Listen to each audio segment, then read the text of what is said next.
me going out, but I'm going back with a lot of excitement about Villarreal, going back to a stadium which is a magnificent, beautiful stadium. It is true that there are no fans. It will be much nicer to see the fans there in order to see what Arsenal is and what Arsenal can, but within my compromise, my work, etc., the huge responsibility I have with Villarreal, I'm really grateful to Villarreal. I was really grateful to Arsenal back then. I'm really grateful to Villarreal now, and I hope I can enjoy a beautiful game. I hope we can show what we are as a team, as a club, knowing that this Fernando Roche project, how important it is, and we need to break that barrier of the semi-finals, try and get even more credibility, try to position ourselves at a European level. And we have to take it step by step. We have a big opportunity tomorrow, and that is above every feeling. So all my feelings are going to be focused towards Villarreal as to what it represents for the club, and to try and live and enjoy it to the max.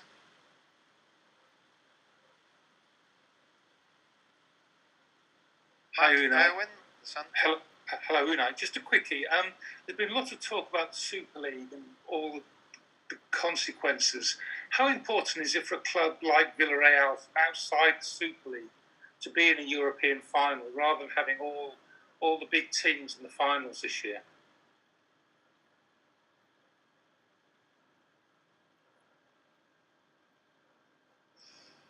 Bueno, cada uno tiene su tarea. Yo la mía como entrenador.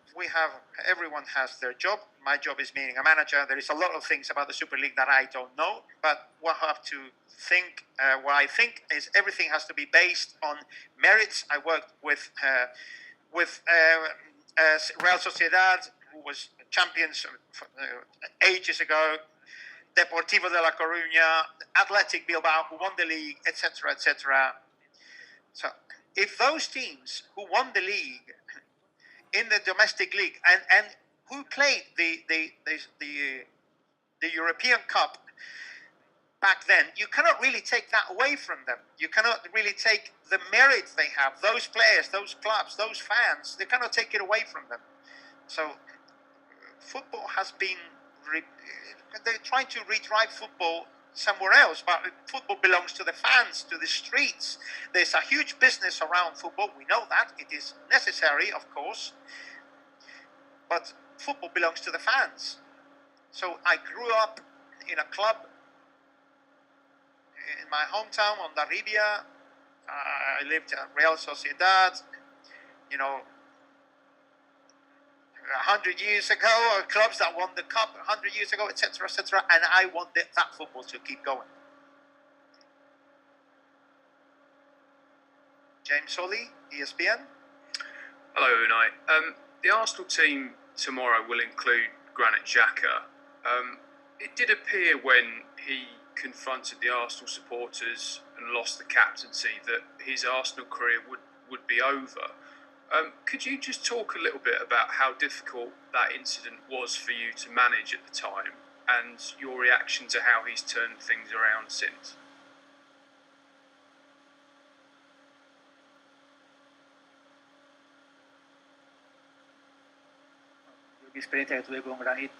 My experience with Granit in a year and a half was total knowledge to the person, total knowledge to the footballer.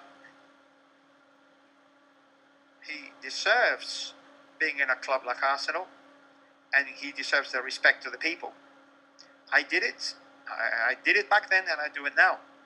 He's an extraordinary footballer, and he is a doubly extraordinary, doubles how extraordinary he is, a doubly extraordinary person, let's say. So I'm really glad that he's enjoying at Arsenal, and Arsenal are enjoying him because of the compromise, of the commitment he has with Arsenal. He had it before me. He had it with Arsene. He had it with me, and I can see it with Arteta. You can see it on the pitch, and you can see it in how he plays. And I have a lot of respect for him and a lot of admiration for him.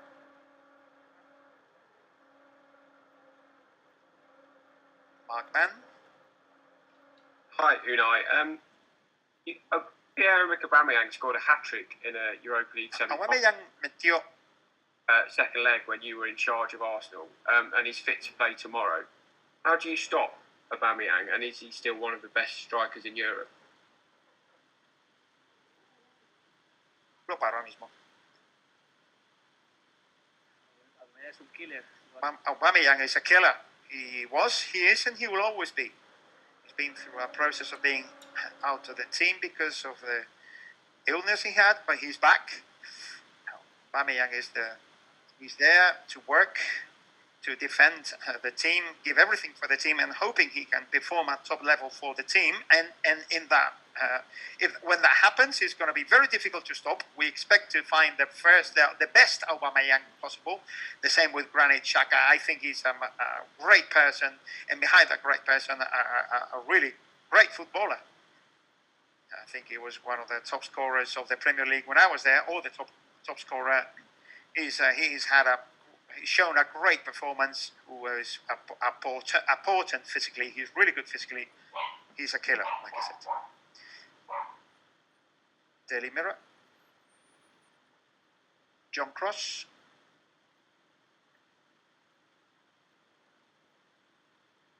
Hello, Unai. I was just going to ask you about you said that Arsenal are favourites earlier. Why do you make that assessment? You seem to dominate the game, so well, and also just how much satisfaction would it give you if you can knock out your former club and one of the favourites for this tournament?